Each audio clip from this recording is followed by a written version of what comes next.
It's time to start thinking about those summer travel plans, but where do we begin when it comes to planning and prepping? Joining me this morning with some advice on choosing the right vacation for you is travel expert and founder of the TravelPulse.com, Mark Murphy, along with Viking River Cruises co-founder, chairman, and CEO Tor Hagen, and they're going to fill us in on what makes river cruising a great vacation choice. Gentlemen, nice to have you here. Thanks for having us. Thank you. Hey, Mark, let me start with you. Where do we start when it does come to planning a vacation, and especially family vacations? There's a lot to think about.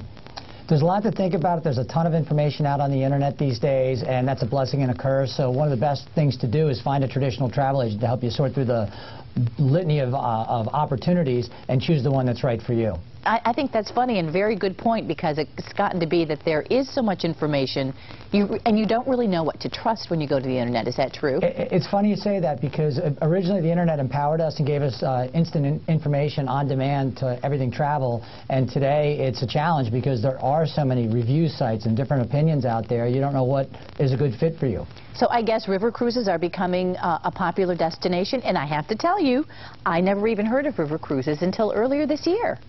See, that's interesting, because river cruises have been very popular with Europeans for decades, and in the last 10 years or so have become very popular with Americans. It's just a great way to see a destination up close and personal, and with the rivers of Europe, the great rivers of Europe, what better place to do it? Okay, so Tor, you specialize in this.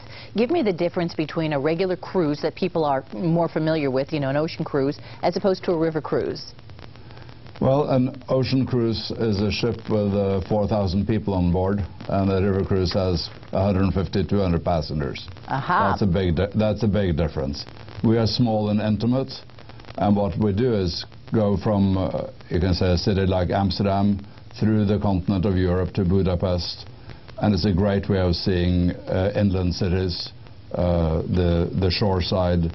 It's a very intimate experience. What I like about it is it brings you right into the port. So you literally get right into Vienna, you dock, you come up, you dock, you take a 2-minute taxi cab, and you're right in the heart of the city. And the boat's there when you want to come back, the ship's there, but you get off right into the village, in many cases, literally you're steps away from the local stores, the local trades folk, and the pubs, of course. You got to have the pubs. Well, I would think, too, that since you're traveling along the river, there's a lot more to see than when you're just on the ocean. Of course, and if you think about it, civilizations grew up along the rivers. So that's where you have the history of various continents, both Europe, China, Russia, for that matter. Okay, so the boats are smaller, or the ships are smaller. Yeah. Are the amenities as good? Yes, Viking started in the U.S. 10 years ago. In that 10-year period, there's been a huge development of the amenities. So today, the cabins are of a similar size as on an ocean-going ship. And today, I'm in New York to introduce 4 new Viking longships for next year, where the cabins are surprisingly large with verandas and everything. So. Yep.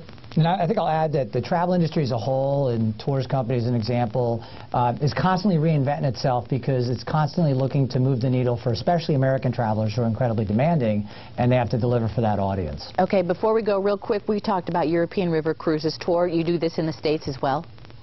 No, we don't. But there are many places to see in Europe, Russia, China, Mekong.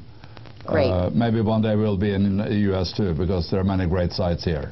Well, there's a lot to see and do in Europe over there as well. Thanks a lot, guys. Nice to talk with you. Thanks for having us. Bye-bye.